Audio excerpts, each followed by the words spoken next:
Hey, it's happy hour and time to be happy and to make a cocktail again.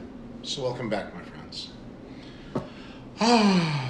It doesn't look like anyone's watching yet, but that's okay because the cocktail is for me and I'm sharing with you, but that's okay. Anyhow, I have a special challenge to myself, which hopefully I have put myself in a position to accomplish, which is to make a cocktail without ever actually exiting the frame. So we'll see if I'm up to that challenge and if I have done my job in preparing. So I'm gonna make an old fashioned this evening. My old fashioned, which is a recipe I have dialed in and I'm actually pretty proud of. So I'm gonna start with normally old fashioned bourbon. Some people like rye. All sorts of preferences there.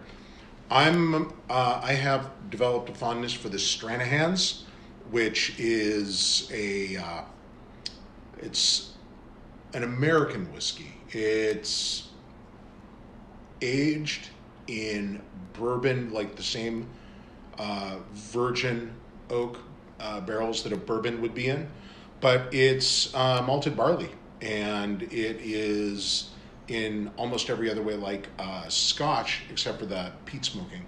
So it's kind of like a cross between a bourbon and a Scotch. So maybe a Skirban, because it's definitely not a batch. So gonna go with a couple of ounces of this.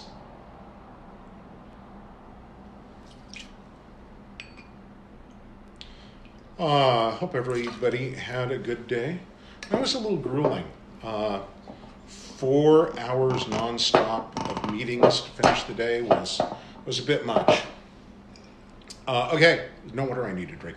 So a couple ounces of this. Now you need sugar for an old fashioned, and I'm gonna put in some of this stuff, which if you see, I don't know if this is gonna focus. Muscovado, and it's a handwritten thing because I had to make this myself.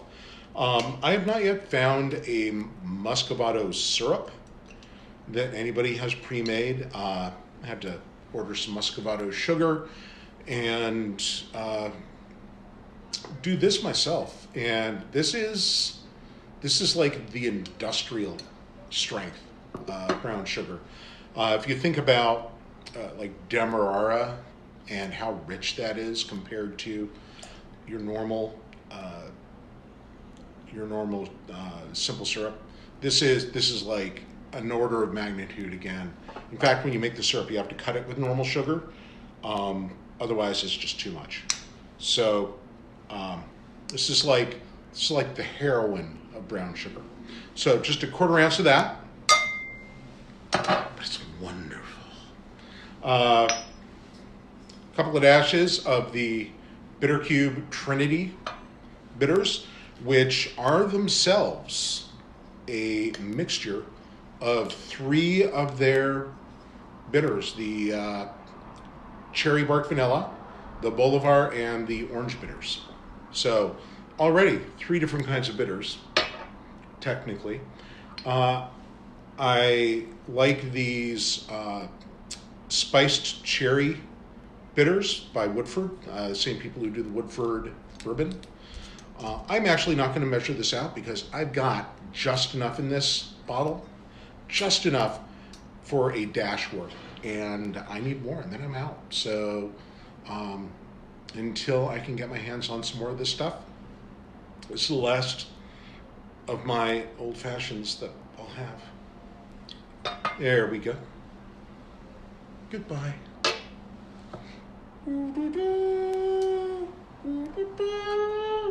God, that was off key. Yeah. I can't even like sing on key when I'm like. So I don't know what's up with that. Okay, and finally, aromatic bitters. So I was using Angostura here for quite a while. and experimented with some other aromatic bitters and was getting better results. I have been using the Jack Rudy aromatic bitters for quite some time, and I still have them and I still like them. But I just got a hold not too long ago. This is the Dash Fire Old Fashioned Aromatic Bitters. So I really like Dash Fire's stuff. I love their Mole bitters. I use those in my Oaxacans, which I know I've made on screen here. So I want to try some of their Old Fashioned bitters. I did actually give this just a straight up taste test, and I really liked it. So we'll see. God, that smells good. All right. We'll add some ice. See, I have that ready. I didn't even have to go out of frame. And I am not centered in the frame, am I? Just realized. Okay. You'll also notice it's a little bit of a different positioning. Tonight is such a nice day. I wanted to stand in front of the open window, and as Mim said, be entirely backlit. And if I open it up, maybe it's easier to see. You can see our wonderful monstrosity of a stadium back there. And let's give this a stir before too much of this ice melts into this.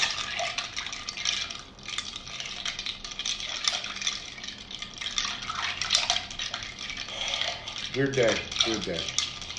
And now we've got our stay-at-home order officially as of tomorrow. So, not like I was going online anyway. And I made a clinking sound, a clinking against glass, and now the cat's like, what? Is it time for me to have a little something, something? No, it's time for me to have a little something, something.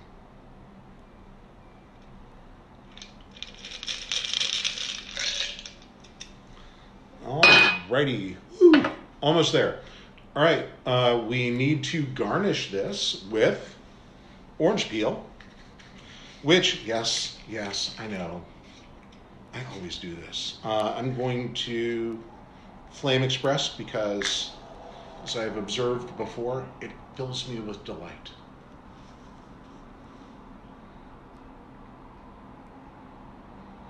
The best reason of all. No, this one isn't really flaming up. It's got the juices out there and to the surface, but it didn't want to ignite. And finally, one of the things I've been adding is a cherry, but I use these for my old fashions. I use these Griotine cherries, which are a very tart wild cherry. I find that it complements this old-fashioned recipe quite a bit more nicely than some other cherries do. I really like the Amarena cherries for my Manhattans. I used one of those the other day. But for this, the Griotine. And there we have my old-fashioned, which is, I will admit, quite liberally based on the older fashioned that they have at Eat Street Social, but I've adapted it, put a couple of twists on it, no pun intended, and made it my own and dialed it into where I like it. So let's try this and see how it is with the new bitters.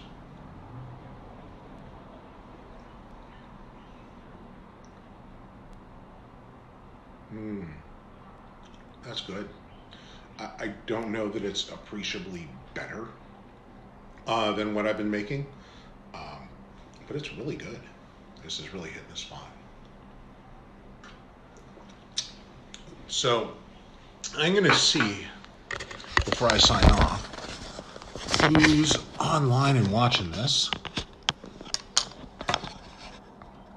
I can see a few comments. Hey, Norm. Where am I? I am in the apartment, in our apartment. Wave. Hey, Tessa. Good to see you. Been a while. Um, all right. Well, I think that does it for the evening. I'm going to enjoy the rest of this and wish you a good evening.